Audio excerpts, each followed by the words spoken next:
Okay, back to Jamestown, Virginia. One of the first things I'd like to do, and what I used to do under the old quality core curriculum in the state of Georgia, is I'd like to talk to you about the hardships at Jamestown.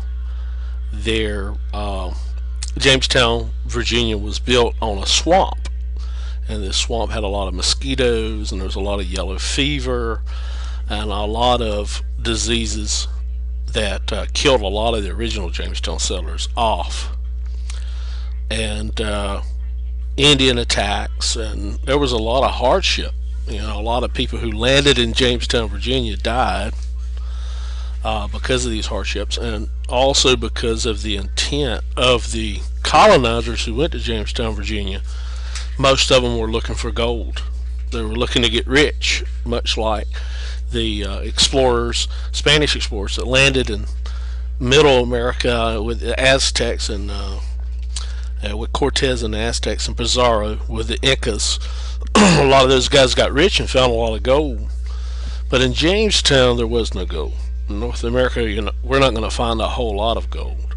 But a lot of people were out looking for gold when they should have been planting crops and to have subsistence agriculture to keep people alive. So there's a lot going on in Jamestown when it was first established.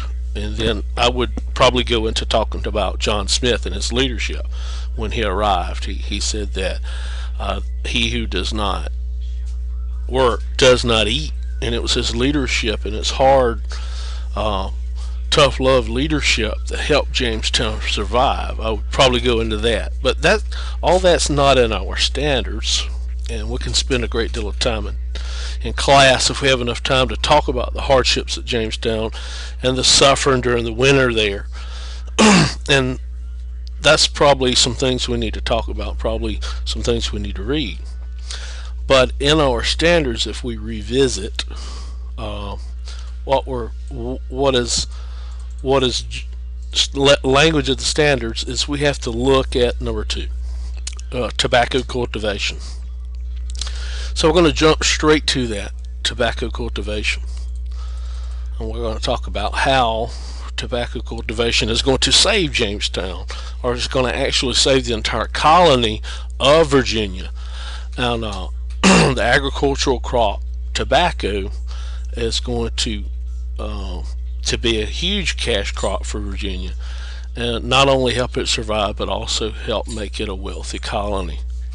Tobacco, in what we've learned in studying United States history, some of the things we learned about John Smith is that his myth is that he fell in love with Pocahontas. Pocahontas saved John Smith from her father, and there was some interaction there. And there's a cartoon, about Pocahontas that kind of has this myth to it.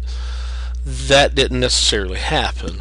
Pocahontas actually married a guy by the name of John Rolfe, and John Rolfe had smuggled into Jamestown against the law seeds to plant a Spanish variety of tobacco. And after he planted tobacco there, he had a variety that was a hybrid variety, and it grows in very well because of the geography, because of the arable land that is in Virginia.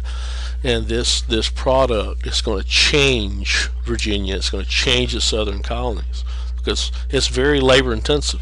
In order to clear the land, to break the land, to plant the seed, and to harvest the tobacco, there's going to be a need for labor. So at the same time it made Virginia wealthy and helped it survive, it's also going to create the need for slave labor. But first, indentured servants will work and cultivate the land and pick the tobacco. But if we look at one of the skills we have to have is we have to be able to look at a line graph.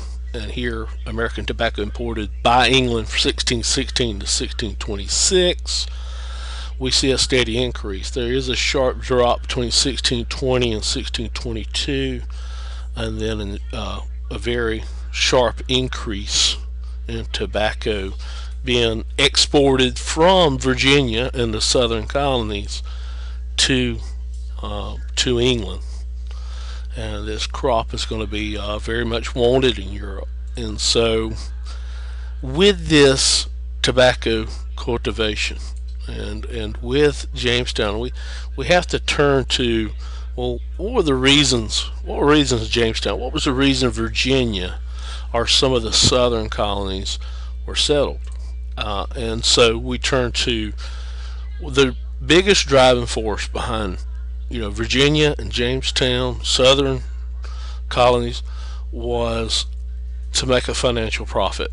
And we see that in the Virginia Company, the sharing of profits and losses in order to make a financial gain. Religious motivations are going to be much less important in the southern colonies than they are going to be in the New England colonies, and we're going to talk about that when we get to the New England colonies in substandard B.